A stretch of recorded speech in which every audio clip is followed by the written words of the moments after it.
Good morning, everyone. Pam Jacobson, your host of Three Things You Need to Know. Apologies for getting started a little bit late. I had some technical difficulties, so rather than my usual spot, I am coming to you from my laptop. So anyway, regardless of all of that, uh, catchy titles day, right? Pooping for optimal health. This was today's broadcast was really inspired by a podcast that I've been listening to uh, from Impact Theory, which is Tom Bilyeu's podcast, and he has some really interesting health-related professionals on his show. And recently, he interviewed Dr. B, who is a medical doctor, considers himself to be the preeminent sort of gut health doctor. Written a book called Fiber Fueled. And he has a practice in South Carolina where he works with clients, and I believe he has like an online. And a couple of weeks ago I talked about the importance of gut health, but today I wanted to drill down a little bit since the whole of this conversation, especially from the beginning of 2021, is we want to optimize our health and have the best health ever in 2021.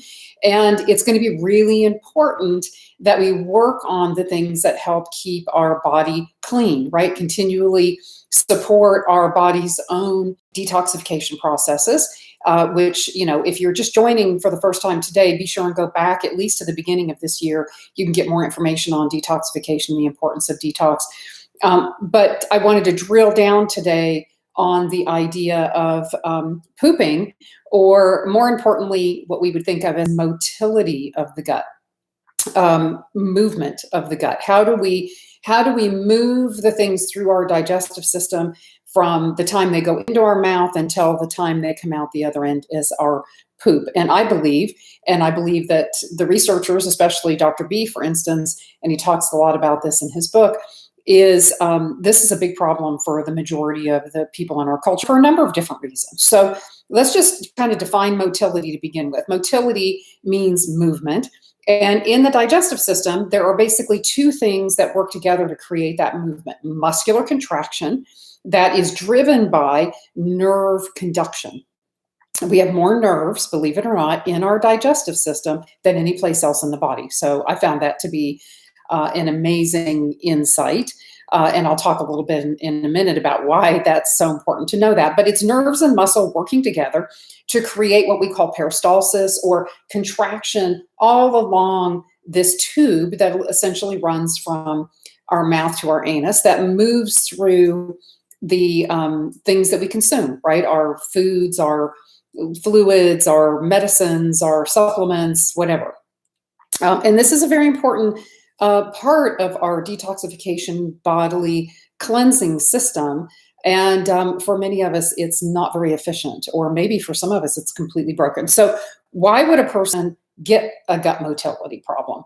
Well, there's a number of reasons. There are diseases that can create problems, like neurological diseases, Parkinson's, for instance, MS, are a couple that would come to mind. Digestive diseases and conditions, irritable bowel syndrome, your autoimmune diseases. There's quite a number. Diabetes can also create problems with motility. So there's a number of diseases and conditions. Some of them are genetically based, but many of them are also lifestyle created, or at least lifestyle exacerbated. So that's an important distinction. So aside from diseases and conditions, though, there's a lot of things that we do or don't do for ourselves on a daily basis that can cause problems with motility, like poor diet, not eating enough of the right kinds of fiber in our diet, not hydrating well, not moving our bodies, having too much stress. These are all things that can also create a motility issue in our digestive system. So what are some of the symptoms? How would you know? I would say that any digestive symptom that you have could be an indication that there's an issue with motility, because almost in all types of symptoms, say for instance, regular indigestion or reflux, or if you've been diagnosed with GERD, bloating, especially epigastric, up under the ribs, bloating after meals, and incomplete bowel movements, right? So, a number of people say, well, I go to the bathroom every day. Well, just having a bowel movement every day, or even having a bowel movement a few times a day, if it's not complete, and you all know what that means, guys. I mean, you know what it feels like to have a complete bowel movement. It's one of those like, oh, that was amazing. If that's not happening every time you go to the bathroom, and the science suggests that the majority of us are not completely evacuating or eliminating all of the waste completely on a daily basis. You can imagine that day over day, an accumulation of even 20 or 30% is going to build up quickly. So complete evacuation. And for those of you that have diarrhea and loose stool, that does not mean that you are having complete evacuation, right? The loose stool or liquid stool moves around the impacted or the hard stool. So there is, any kind of bowel or digestive symptom is likely going to indicate that there's at least some issue in some area of the digestive system as far as motility, whether it's in the stomach or the esophagus or small intestine or large intestine. And so this is an important issue for us to really think about, because I've been working with clients for 20 years now, and this is a very common problem. When we don't have good motility, when we aren't moving things effectively and efficiently through our digestive system, it can create all kinds of problems for us, right? We can get fermentation of foods in the stomach or in the small intestine. Which can create inflammatory processes. We can fuel bacterial overgrowth, particularly in the small intestine, which can further create a motility issue. When we don't get good movement through the digestive system, we can have a problem with nutrient absorption.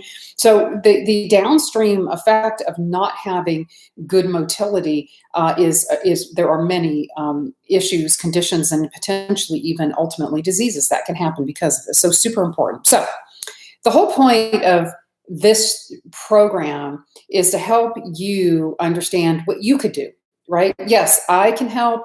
Your GI doctor may be able to help. There's imaging studies, there's medications, there's all kinds of ways to approach a motility issue.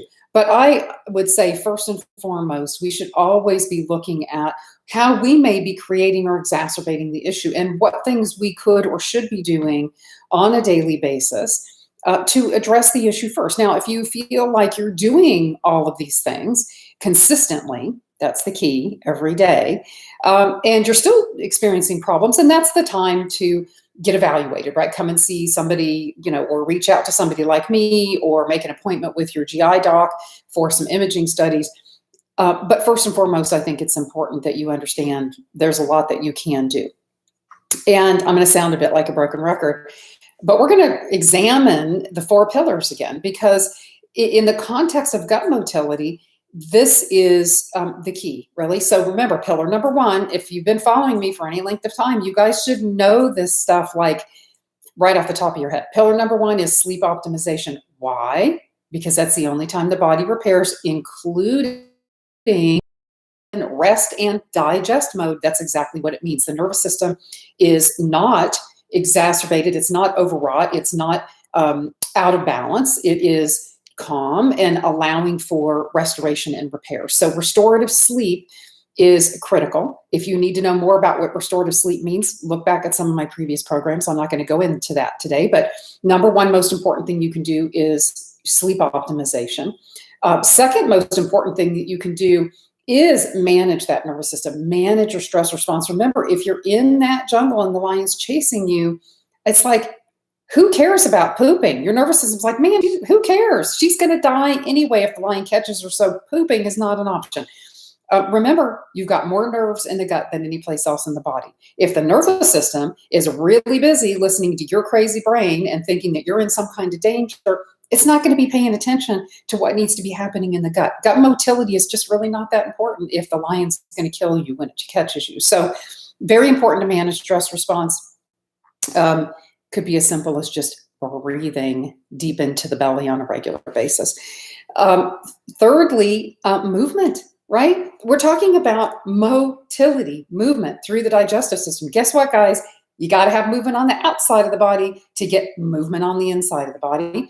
Walking, you know, yoga is probably one of the best things because there's actually poses in yoga, hip opening poses that can help move material, help move the stool through the body. So very important to move your body. Again, exercise can be weights, can be cardio, can be yoga, can be, any number of different things. Rebounding, I love rebounding.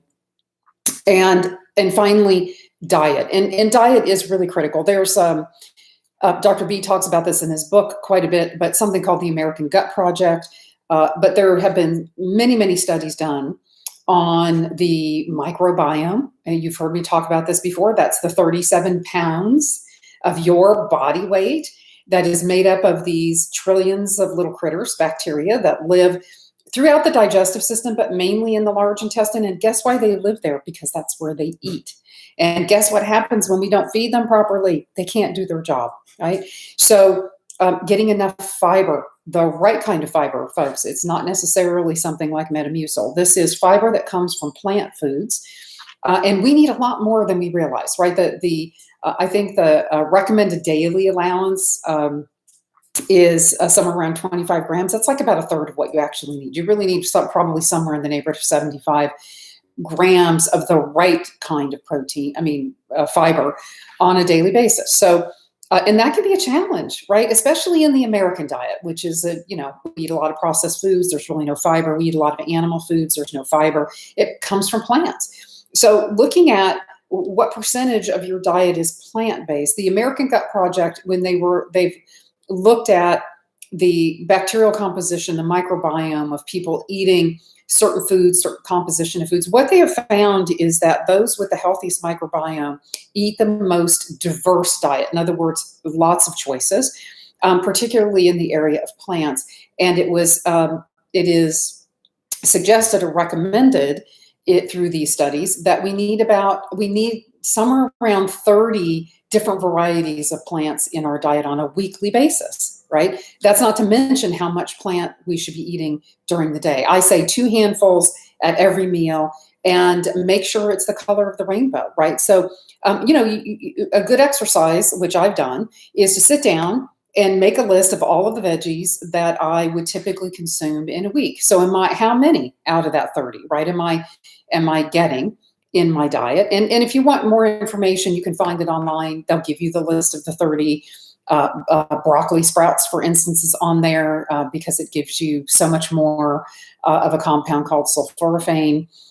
Your legumes, things like beans and lentils are on that list, and whole grains are on that list.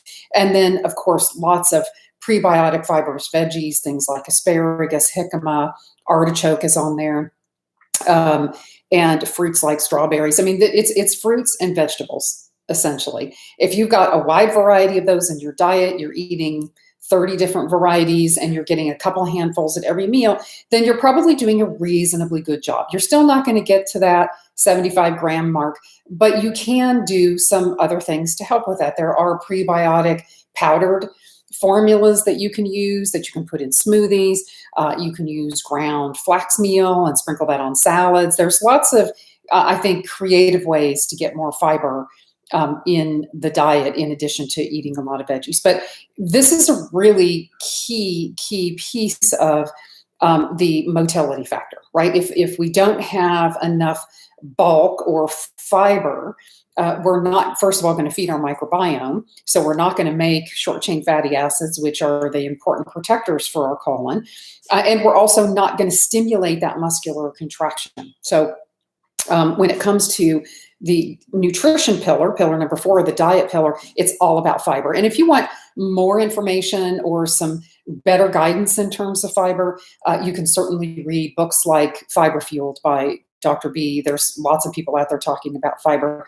In my practice, I use the salad plate scenario, the 2 handfuls of veggies at each meal, talk about diversity and needing to have a variety or color of the rainbow of fruits and veggies throughout your week. And also regularly recommend a prebiotic fiber powder supplement, and strongly recommend ground flax. If any of you out there are struggling with normalizing or complete bowel movements, just using some ground flax in a smoothie or on a salad, right? It has a nutty flavor. It's very tasty.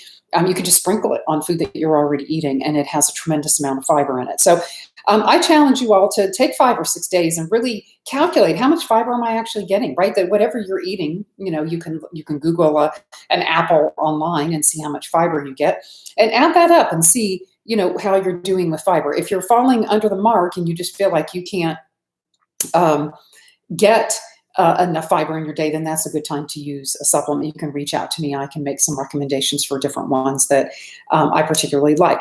So let's say that you're doing all of that and you're still struggling. Well, I would suggest that you probably get a GI evaluation. They can do some imaging studies to see if you actually do have a motility affecting disease of sorts or a condition that's treatable.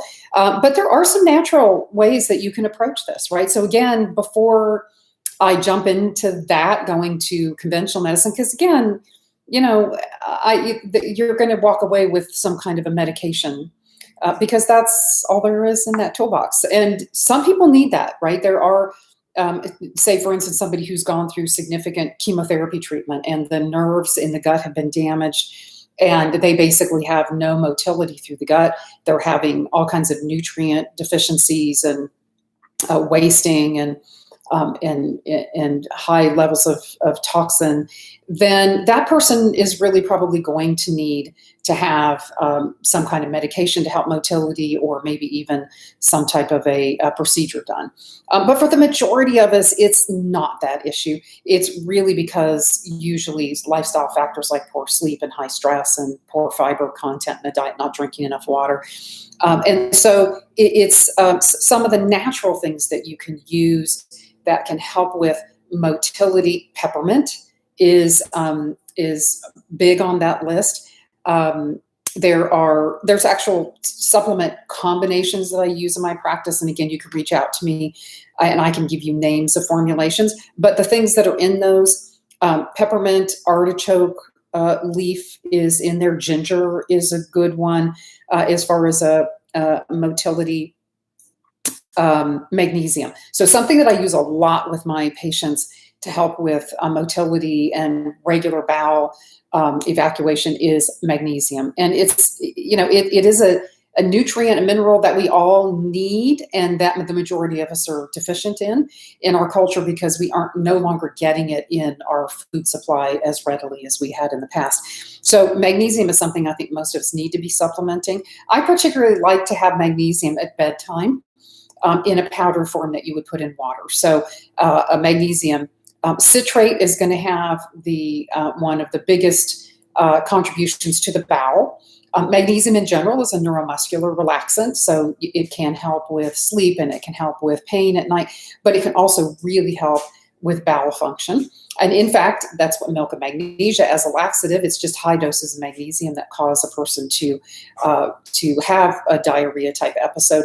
So magnesium is one of those things that you kind of dose up until you get a little bit of a loose stool, and then you know that that you're kind of at your maximum or at your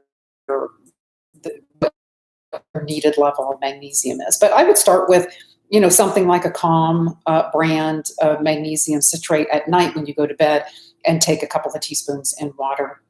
That could be super helpful for those of us that are dealing with motility issues. But there are combination products out there, something called Motility Activator that has artichoke leaf and ginger in it. I really like Atrantil, which is a product that was developed by a couple of GI docs that is all natural ingredients, including peppermint. It can really help with GERD and reflux, but it is actually stimulating motility. So there you have it, guys. You can poop your way to optimal health, and it's really important that you do. So if you're struggling, I have people ask me, how many times a day should I poop? It really depends. If you look at if you look at sort of the recommended, it's anywhere from once a day to 3 times a week. Now, I personally feel like we're doing daily intake of foods and nutrients. We should have some kind of a daily output. But again, remember, just because you go to the bathroom on a daily basis doesn't mean that you've eliminated everything that you took in. And in fact, many of us will accumulate over, a period of days. And then we may have that one really great complete bowel movement once a week. So what we want to aim for is feeling a complete bowel movement like that on a more regular basis, daily if possible. And that's going to mean that you really have to do all those things that I talked about, especially getting enough fiber. So try that for the next 5 days. Really, really look at what you're doing, because I think most of us think that we are eating fiber, but most of us aren't eating fiber. If you think eating a slice of wheat bread or a bowl of Cheerios is giving you fiber, you're wrong. Right? Fiber is coming from your plant, non-processed, plant-based foods. So beans and other legumes like lentils, some whole grains, you're going to be getting the right kind of fibers from plants, from vegetables, from fruits.